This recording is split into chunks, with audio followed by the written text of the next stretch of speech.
मैं डॉक्टर भानु प्रकाश हूँ, बैम्सफ ऑर्गेनाइजेशन से हूँ। मैं एक न्यूरोसर्जन भी हूँ। बेंगलुरु तशद्दुद के बाद SC ST तंजीमों की जानिब से एक आज मीटिंग बुलाई गई थी। उसमें कुछ डिस्कशन हुआ है। आइए बात करते हैं आखिर इस इंसिडेंट के बाद इन तंजीमों का क्या कहना है। साहब बताएं, आप किस तंजीम से बिलोंग करते हैं और कौन कौन इस मीटिंग में शरीक हुए? हम बैम्सफ ऑर्गेनाइजेशन से है।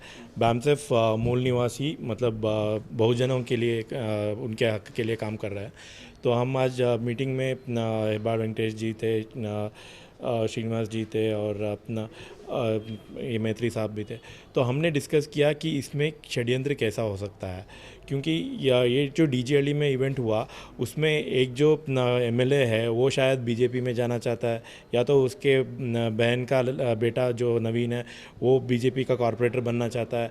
तो इसलिए उसने ये BBMP के इलेक्शन से पहले ये झगड़ा पैदा किया, ताकि मतलब उसने गलत सा पोस्ट किया और किसने उसको भड़काया, किसने उसको ऐसा आदेश दिया, वो सब इन्वेस्टिगेशन होना है।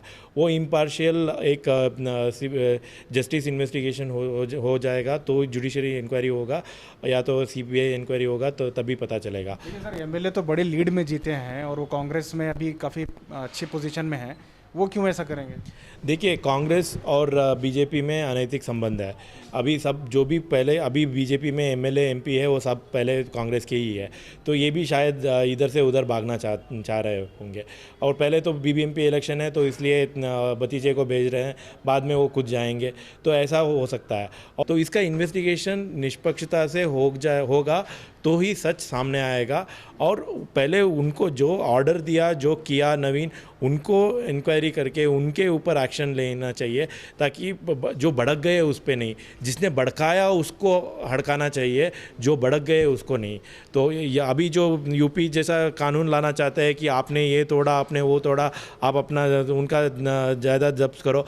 देखो, जब कोई अपना भड़क जाता है तो जब भड़कता है तो वो, मैं एक न्यूरोसर्जन हूँ, न्यूरोसर्जन के नाते मैं बोलता हूँ, वो जब गुस्से में रहता है तो वो फिट्स जैसा रहता है, वो अपने आप का आपे को बैठता है। तो ऐसे हालत में वो क्या करता है वो पता नहीं, वो एक दिमागी बीमारी है।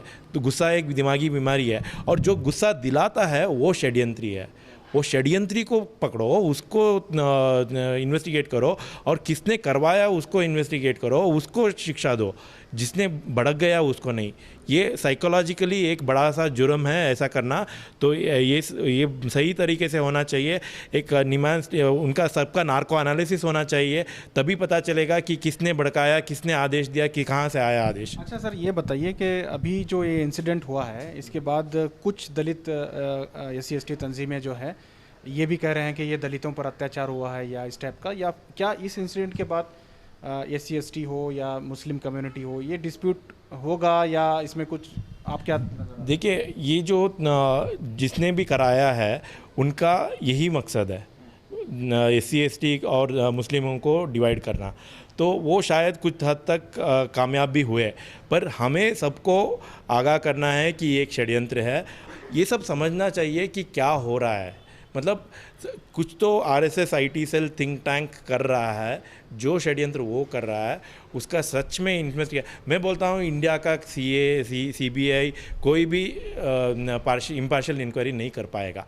या हमें मल्टीपल पॉलिटिकल पार्टीज़ के लीडर्स को भी इन्वॉल्व करके एक जुडिशरी इंक्वायरी होना चाहिए, रिटायर्ड जजेस का, तब इम्पार्शियल इंक्वायरी होगा, या तो इंटरनेशनल इंक्वायरी होना चाहिए, मैं बोलता हूँ। लेकिन अभी तो गिरफ्तारियां हो रही हैं, बड़े पैमाने पे लोगों को अरेस्ट कर रहे हैं, इस पर क्या कहेंगे आप? देखिए, CCTV लगा दिए, चेहरा आइडेंटिफाई कर दिया, उनको अब अरेस्ट कर दिया, पर उससे क्या होगा? सच बाहर आएगा? नहीं। सच के लिए सबका नार्को एनालिसिस कराओ, मैं बोलता हूँ सबका नार्को एनालिसिस कराओ, और वो सच में कराओ, ताकि ट्रांसपेरेंट हो जाए। पब्लिक मतलब TV पे पर्दे पे आना चाहिए सब नार्को एनालिसिस, तब पता चलेगा क्या क्या बोल रहे हैं, क्या क्या उगल रहे हैं, किसने करवाया, कहाँ से ऑर्डर आया। लेकिन अभी तो ये कहा जा रहा है कि SDPI के काम है, उसी के भड़काने की वजह से ये सब हुआ है। देखिए, यहाँ पे PFI और SDPI एक मुस्लिम कौम का एक बड़ा सा अच्छा स्ट्रॉन्ग ऑर्गेनाइजेशन है। तो उनके ऑर्गेनाइजेशन के शायद कुछ बंदे भी हो जो बीजेपी में मतलब BJP के डबल एजेंट्स हो, क्योंकि बीजेपी का एक बड़ा सा हिस्ट्री है डबल एजेंट्स रखना, हर एक ऑर्गेनाइजेशन में रखते हैं, सब पॉलिटिकल पार्टीज़ में उनके डबल एजेंट्स है, जेडीएस हो, कांग्रेस हो, सब जो भी नए पार्टीज़ हो, सब में डबल एजेंट्स है। वैसे डबल एजेंट्स जो स्लीपर सेल बोलते हैं उनका इस ऐसे समय पे वो इस्तेमाल करते हैं दंगे करवाने में। किसी को पकड़ते हैं और बोलते हैं ये एसडीपीआई का था, क्योंकि वो पहले एसडीपीआई में कहीं पे तो फोटो पे आया था। मतलब किसी ऑर्गेनाइजेशन को काला करने में ये बहुत माहिर है, क्योंकि सब सच सबको पता चल रहा है कि कौन करवा रहा है, कौन कर रहा है, ये इंपॉर्टेंट नहीं, किसने बुलेट चलाया ये नहीं इंपॉर्टेंट नहीं है। अभी ये पुलिस लोग अपने काम में अपने तनख्वाह के लिए कर रहे हैं, पर कौन है वो जो ऊपर बैठ के आदेश दे रहा है, कौन है? कमिश्नर को नैतिकता के कारण उनको इस्तीफा देना चाहिए, चीफ मिनिस्टर को देना चाहिए, होम मिनिस्टर को देना चाहिए, पर ये मतलब बेशरम लोग हैं, बैठे हुए हैं कहीं जाके छुपे हुए हैं बिल में चूहों की तरह। तो ऐसे लोगों को उन जिल्लत है उनके जीवन पे।